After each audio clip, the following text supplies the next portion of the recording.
नमस्कार माझ्या मैत्रिणींनो, मी अश्विनी आशूज लाईफस्टाईल चॅनलमध्ये तुम्हा सगळ्यांचं मनापासून स्वागत करते.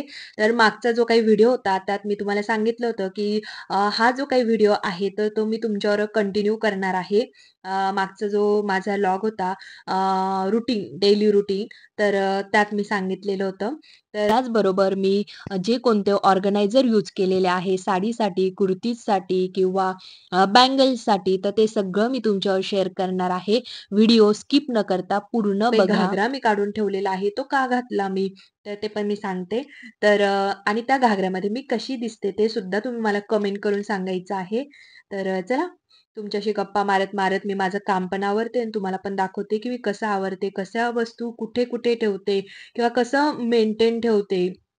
आणि कबर्डमध्ये कसा माझ्याकडनं पसारा हा होत नाही. पसारा हा प्रत्येक लेडीजकडनं होतच असतो. जेव्हा काही सणवार किंवा कधी कोणी आलं गेलं, तर मग थोडंसं आपण वस्तू पटपट आवरतो आणि फक्त कपाटामध्ये कोंबण्याचं काम करतो, ठेवून द्यायचं हे याच्यावर. तर ही प्रत्येकाचीच सवय आहे आणि मग सगळेजण गेले, की मग आपण काय करतो, मग ते व्यवस्थित सगळं बाहेर काढतो आणि छान आवरून घेतो. तर तसंच मी पण करते. घाई-घाईमध्ये पटपट ठेवून देते आणि नंतर मला वेळ भेटला की मग छान प्रत्येकाला प्रत्येकाच्या जागेवर हे ठेवून देत असते. आणि हा जो कपड्यांचा जो काही पसारा आहे ना, हा कंटिन्यू म्हणजे जे त्या काही बाप्पांचे 10 दिवस होते, तर 10 दिवस हे कपडे दररोज एवढे निघायचे, दररोज एवढे कपाटामध्ये ठेवावं लागायचे घड्या करून. आणि मला अशी घाण सवय आहे, की प्रत्येक वस्तू ज्याच्या त्याच्या जागेवर गेली पाहिजे. मुलांचे कपडे मुलांच्याच कपाटात गेले पाहिजे, आमचे आमच्याच कपाटामध्ये, त्यांचे त्यांच्या कप्प्यामध्ये, माझे माझ्याच कप्प्यामध्ये गेले पाहिजे. तर अशा ह्या सवयी ज्या काही असतात ना, तर त्या खूप इरिटेट करतात. जर आवरलेलं नसलं आणि मग हे असं पसारा झाला, की मग त्याचा लोड खूप आपल्यावर येतो. पण ही सवय चांगली पण आहे आणि तेवढीच इरिटेट पण करते, की नको एवढं पण आहे ना, आपल्याला अशी सवय नसावी, की प्रत्येक वस्तूला ज्याच्या त्याच्या जागेवर ठेवणं, की प्रत्येक प्रॉपरच झालं पाहिजे आपल्याकडनं. तर ही सुद्धा सवय थोडीशी कमी असावी, पण ती आता लागलेली आहे मला, तर त्याला मी काहीच करू शकत नाही. पण मग त्याने मला मग माझा खूप लोड वाढून जातो. एकटी पडते, मुलांचं हे त्या सगळ्या गोष्टी एकटीला कराव्या लागतात आणि मग थोडासा लोड येतो. आणि साड्या ठेवण्यासाठी मी हे जे काही तुम्हाला दिसतात ते ऑर्गनायझर घेतलेले आहे. तर यात आहे ना आपली कोणती साडी कुठे ठेवलेली आहे ती आपल्याला पटकन दिसते आणि मग सगळे जे काही ऑर्गनायझर आहे तर ते आपल्याला बाहेर काढून बघावे नाही लागत.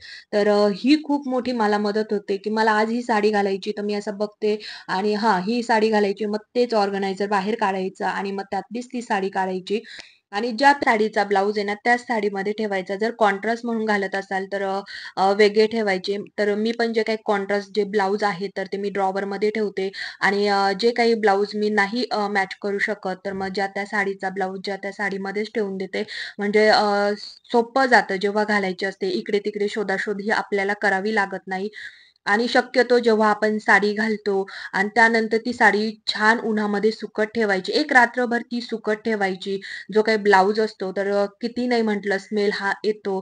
तर त्यामुळे ती छान एक दिवस सुकत ठेवायची आणि नंतर घडी घालून पॅक करून ठेवायचं आणि शक्यतो जे काही आपण डांबर गोळी म्हणतो किंवा काही जण वेलची पण ठेवतात, तर ती वेलची किंवा डांबर गोळी म्हणजेच पॉलिथिन बॉल. तर पॉलिथिनचे जे काही बॉल छोटे-छोटे असतात, डांबर गोळ्या, तर त्या अशा कपड्यांमध्ये, साड्यांमध्ये ठेवायच्या किंवा वेलची सुद्धा काही जण ठेवतात, तर ती सुद्धा तुम्ही ठेवू शकता. म्हणजे स्मेल येत नाही आणि हे एवढे जे काही परकर किंवा पेटिकोट आहे, तर एवढे माझ्याकडे आहे. तर ते पण इकडे-तिकडे असे घड्या मोडल्या होत्या, तर ते पण छान मी व्यवस्थित ठेवून घेतलं.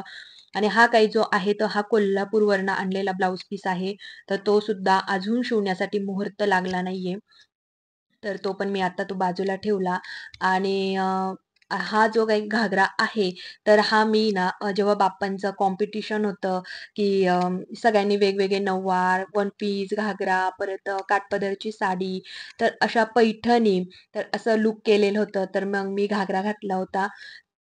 तर हा ब्लाउज आहे ना, इथे थोडासा आहे ना, असा नेट असल्यामुळे थोडासा असा फाटल्यासारखा झालेला आहे. तर त्याची जी काही नेट होती ती माझ्याकडे अजून शिल्लक आहे. तर मी ती आत्ताच जी काही माझी टेलर आहे, जी काही माझे ब्लाउज शिवून देते, तर तिच्याकडे मी ते देणार आहे. म्हणजे जेव्हा कधी मला हा ब्लाउज घालायचा असेल किंवा घागरा घालायचा असेल, तर मग तो रेडी असेल. आणि आपल्या लेडीजचं कसं होतं, बाकीचे कामं आवरण्यामध्ये आपला वेळ जातो आणि कधी ब्लाउज घालायला घेतला तर तो खूप टाईट होतो. मग टाईट झाला, आपल्याला उसवायला वेळ नसतो. तर मग काय होतं ती साडी कॅन्सल करावी लागते, दुसरी घालावी लागते. जो ब्लाउज येईल ती साडी आपल्याला घालावी लागते ब्लाउजमुळे आणि ब्लाउजचे जवळ-जवळ मी तर म्हणेन 90% लेडीजचा खूप प्रॉब्लेम असतो. ही चांगला शिवत नाही, ती चांगला शिवत नाही, मग ती साडीच घालता येत नाही, मग शोल्डरच उतरलं. भरपूर प्रॉब्लेम्स असतात. पण जेव्हा आपल्याला कुठे जायचं किंवा कोणती एखादी साडी घालायची असेल, तेव्हा आपण प्री प्लॅनिंग करावं, की घालून बघावा आधी ब्लाउज. हा उसवायचा असेल तर उसवून घ्यायचा. जर आपल्याला लूज झाला असेल, तर टिप मारून आणून ठेवायची. हे आधी रेडी आपण करून ठेवायचं. आणि याच्यासाठी मी सांगेल, सकाळी आपली लवकर कामं आवरली ना, जो काही दुपारचा टायमिंग असतो, त्या दुपारच्या टायमिंगमध्ये आपण आपल्यासाठी वेळ द्यायचा, साड्या बघायच्या, ड्रेस बघायचा, लूज आहे की टाईट आहे, तसं ते आपण करून घ्यायचं. म्हणजे आपल्याला वेळेवर आपले हाल होत नाही आणि ही हाल मात्र सगळ्यांची होते. मला खरंच माहिती आहे, हे सगळ्यांचं गणित आहे. तर मी सांगेल, जो काही दुपारचा टायमिंग असेल ना, तर तो स्वतःसाठी द्या. पार्लरमध्ये जा थोडंसं किंवा जे काही आपले ड्रेसेस वगैरे असतात किंवा ब्लाउज शिवायला टाकायचे ते टाका किंवा लूज झाले असेल तर टिपा मारा. टाईट झाले असेल तर टिपा उसवून ठेवा म्हणजे घाई-घाईमध्ये पटकन घालावे लागतात. आणि आता हे काही जे माझ्या बँगल्स आहे आवडता विषय. तर मला बँगल्स खूप आवडतात. पण बँगल्स घालून मी काम नाही करू शकत. एखादी बँगल्स असावी हातामध्ये तर तेवढी मी घालते. तर ह्या बांगड्या सुद्धा इकडे-तिकडे सगळीकडेच पसरलेल्या होत्या. तर त्यासुद्धा मी ज्याच्यात म्हणजे त्या ऑर्गनायझरमध्ये ठेवून घेते. त्याच्या त्याच्या जागी ठेवून देते व्यवस्थित आणि हे जे काही तुम्ही स्टँड बघितलं, तर ते सुद्धा मी Mishoवरनं घेतलेलं आहे. मी खरं सांगते Mishoची क्वालिटी ही आता खूप सुधारलेली आहे आणि मेन म्हणजे त्याची जी प्राईज असते ती खरंच रिझनेबल असते. बाकीच्यापेक्षा तरीही आणि आता इथे मी डी-आय-वाय करते आहे. हे जे काही पुठ्ठे वगैरे असतात ना ड्रेसमध्ये आणि मुलांचे जे काही टी-शर्ट्स असतात ना, तर त्यामध्ये हे ना भेटतातच हे पुठ्ठा जो काही असतो तर तो. तर मी ते ना साचून ठेवते आणि ते मी गादीखाली ठेवत असते. खूप जणी गादीखाली पिशव्या, पुठ्ठे, पेपर्स वगैरे ठेवतात. तर मी हे जे काही पुठ्ठे वगैरे असतात ना, जे टी-शर्ट वगैरेमध्ये निघतात, तर ते मी ते ठेवते आणि मग ते असे कामी येतात. तर आता ह्या बँगल्स आहे ना इकडे-तिकडे झालेल्या होत्या. तर मग आता छान असा त्याचा रोल बनवून घेतला आणि आता ह्या छान अशा ठेवलेल्या आहे. तुम्ही सुद्धा हा जुगाड नक्की करा. जर तुमच्या इकडे-तिकडे पसरलेल्या असतील आणि जेव्हा कधी आपण बँगल्स घेतो आणि त्यांनी जर हे खोके दिले ना, तर तो बॉक्स नक्की घेऊन यायचा आपण घरी.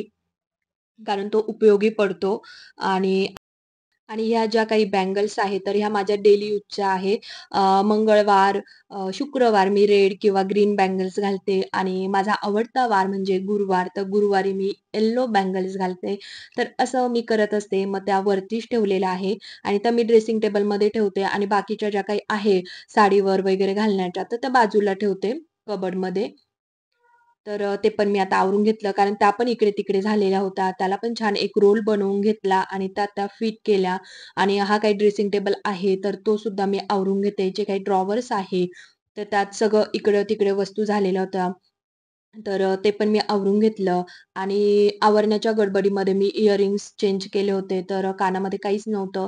मग ती इयरिंग मला दिसली आणि मग नंतर मी ती घालून घेतली. तर ती पण छान आहे. आणि त्यानंतर जो काही घागरा होता, तर तो त्याच्या जागेवर ठेवून घेतला आणि असं सगळं कपाट जे काही आहे, ते मी ऑर्गनाइज केलं. प्रत्येक वस्तू ज्याच्या त्याच्या जागेवर ठेवून दिलेली आहे. आज असा माझा छोटासा व्हिडिओ घेऊन मी तुमच्यासोबत आली होती आणि हा घागरामध्ये मी कसं लूक केलेला आहे, कशी दिसते, तर नक्की मला कमेंट करून सांगा. व्हिडिओ आवडला असेल तर नक्की लाईक, शेअर, सबस्क्राईब आणि कमेंट्स करा. पुन्हा भेटूया नवीन व्हिडिओसोबत. तोपर्यंत बाय बाय.